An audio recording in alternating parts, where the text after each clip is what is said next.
ಹೇಳಿದರು ಮಾತ್ರ ನಾವು ಪ್ರತಿ ವರ್ಷ 2 ಕೋಟಿ ಉದ್ಯೋಗ ಕೊಡ್ತಾನೆ ಅಂತ ಹೇಳಿದಂಥ ಮೋದಿಜಿಯವರು ಇವತ್ತಿನವ್ರಿಗೆ ಎಷ್ಟು ಕೊಟ್ಟರು ಅನ್ನೋದು ಅವರು ಬಿಡಿಸಿ ಹೇಳಬೇಕಾಗ್ಯದ. ಇಂಥ ಆಶ್ವಾಸನೆ ಕೊಟ್ಟಂತಹ ಇವತ್ತಿನ ವಿಜಯ ಸಹಿತ ನಾಳೆ ಈ ಪ್ರಶ್ನೆಗಳನ್ನು ಎದುರಿಸಬೇಕಾಗ್ತದೆ.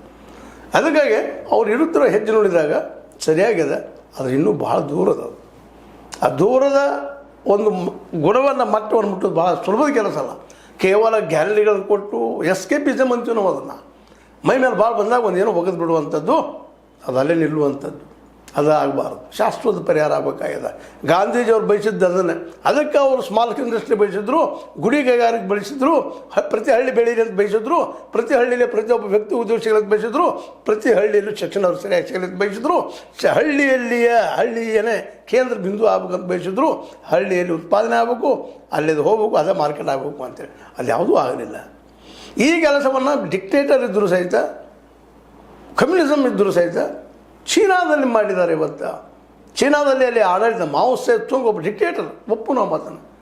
ಆ ವ್ಯಕ್ತಿ ನಂತರದ ಗಾಂಧೀಜಿಯ ಅರ್ಥ ವಿವರವನ್ನು ತಿಳ್ಕೊಂಡು ಪ್ರತಿ ಹಳ್ಳಿಯನ್ನು ಗಟ್ಟಿ ಮಾಡಿ ಅಲ್ಲಿ small scale industry, large scale industry ಮಾಡಲಿಕ್ಕೆ ಹೋಗಲಿಲ್ಲ. ಸ್ಮಾಲ್ ಸ್ಕೇಲ್ ಇಂಡಸ್ಟ್ರಿ ಪ್ರತಿಯೊಂದು ಕೈಗೂ ಉದ್ಯೋಗ ಕೊಟ್ಟಿದ್ದಾರೆ. ಇವತ್ತು ನಿರುದ್ಯೋಗಿಗಳಿಲ್ಲ ಚೈನಾದಲ್ಲಿ.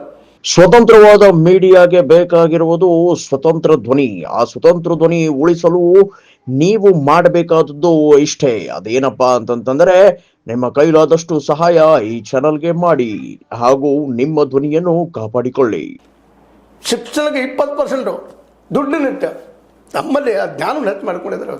ಇಡೀ ವಿಶ್ವಕ್ಕೆ ಮಾದರಿಯಾಗಿದ್ದಾರೆ. ಆ ದಿಶೆಯಲ್ಲಿ ವಿಜಯ್ ಅವರು ಹೆಜ್ಜೆ ಇಡಬೇಕಾಗಿದೆ. ಇವತ್ತು ವಿಜಯದ ಜೊತೆಗೆ ರಾಹುಲ್ ಗಾಂಧಿಯವರು ಆದರ್ಶ ಆಯಿತು. ಯಾಕಂದರೆ ಈಗಾಗಲೇ ಮೋದಿಯವರಂತೂ ಪೂರ್ತಿಯಾಗಿ ಅರ್ಥವ್ಯವಸ್ಥೆಯನ್ನು ಕಾರ್ಪೊರೇಟ್ರ ಕೈಯಲ್ಲಿ ಕೊಟ್ಟು ಇಡೀ ದೇಶದ ಅರ್ಥವನ್ನು ಅವ್ರ ಕೈಯಲ್ಲಿಟ್ಟು ಮುಂದೆ ಹೋಗ್ತಾ ಇದ್ದಾರೆ. ಕಾರ್ಪೊರೇಟ್ ನಮ್ಮ ಉದ್ಧಾರ ಮಾಡ್ತಾರೆ ಅನ್ನುವಂಥ ದಿಶೆಯಲ್ಲೇ ಒಂದೇನೋ ಪ್ರಯತ್ನ ಮಾಡಿದ್ರು, ಅದು ಯಶಸ್ವಿ ಇವತ್ತಂತೆ ಆಗಿಲ್ಲ.